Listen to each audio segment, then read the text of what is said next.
அனைவருக்கும் வணக்கம். Welcome to இன்றைய அரசியல். 5 தவறுகள் லோக்சபா தேர்தல் திட்டத்தில் சொதப்பும் பாஜக. தாமரைக்கு என்னாச்சு? முதல் முறை இப்படி. 2024 லோக்சபா தேர்தல் பிரச்சாரத்தில் 5 முக்கிய தவறுகளை பாஜக செய்துள்ளது. பாஜக கட்சியின் மோசமான திட்டமிடலாக இது பார்க்கப்படுகிறது.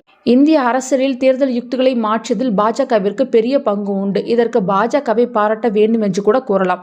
தேர்தல் பிரச்சாரங்களில் பாஜக இத்தனை காலம் கிங்காக இருந்தது. ஆனால் இப்போது அந்த ஃபார்முலாவை மற்ற கட்சிகள் பின்பற்றி பாஜகவை முந்த தொடங்கிவிட்டன. தேர்தல் திட்டமிடலில் இந்திய அரசியலில் முன்னோடியாக இருந்த பாஜக இப்போது இதே விஷயத்தில் சொதப்பி வருகிறது. முக்கியமாக பிராண்ட் மோடி இப்போது பாஜகவிற்கு எதிராக திரும்ப தொடங்கியுள்ளது. 2024 லோக்சபா தேர்தல் பிரச்சாரத்தில் 5 முக்கியமான தவறுகளை பாஜக செய்துள்ளது. அவை என்னென்ன என்று இங்கே பார்க்கலாம்.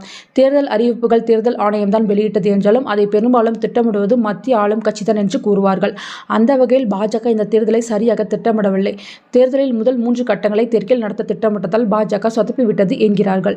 பாஜக அமைப்பு இந்த முறை வேட்பாளர்களை தேர்வு செய்வதில் RSS உடன் ஆலோசனை செய்யவில்லை. இதனால் பல தொகுதிகளில் RSS பாஜக இடையே மோதல் உள்ளது. இதனால் RSS அமைப்பு பல தொகுதிகளில் மோடிக்கான வேலையை பார்க்காமல் உள்ளது. பாஜகவின் வேட்பாளர் தேர்வு ராஜ்புத் சமூகம் உள்ளிட்ட சத்திரிய சமூகத்தை கடுமையாக கோபத்திற்கு உள்ளாக்கியுள்ளது. உத்தரப்பிரதேசத்தில் நடைபெற்ற ராஜ்புத் சமூகத்தின் மகா பஞ்சாயத் உத்தரப்பிரதேசத்தில் நடைபெற்ற முதல் கட்ட பொதுத் தேர்தலில் பாஜக வேட்பாளர்களை புறக்கணிக்க முடிவு செய்துள்ளதாக அறிவித்தது. வேலையின்மை, அக்னிவீர் திட்டம் மற்றும் ராஜ்புத் சமாஜ் அவமதிப்பு போன்ற காரணங்களால் இந்த முடிவு எடுக்கப்பட்டு உள்ளதாக அறிவித்துள்ளனர். நாங்கள் யோகியை எதிர்க்கவில்லை, ஆனால் டெல்லியில் இருக்கும் பாஜகவின் பெரிய தலைகளை எதிர்க்கிறோம்.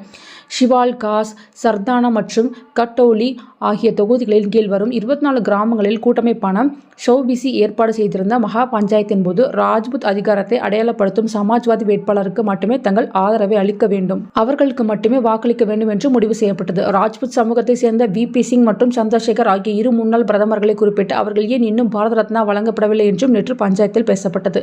பிரதமர் மோடி நேரடியாக இஸ்லாமியர்களை தாக்கி பேசுவது UP, பீகாரில் வேலை செய்யலாம், ஆனால் மகாராஷ்டிரா, மேற்கு வங்கம், டெல்லி, ஒடிசா போன்ற மாநிலங்களில் பயனளிக்காது. இது பாஜகவை சொதப்பமான திட்டமிடலாக மாறியுள்ளது. 4ஆம் கட்ட தேர்தல் முடிந்தும் கூட இதுவரை பாஜக இதை வைத்துதான் பிரச்சாரம் செய்ய வேண்டும் என்று உறுதியான முடிவை எடுக்கவில்லை.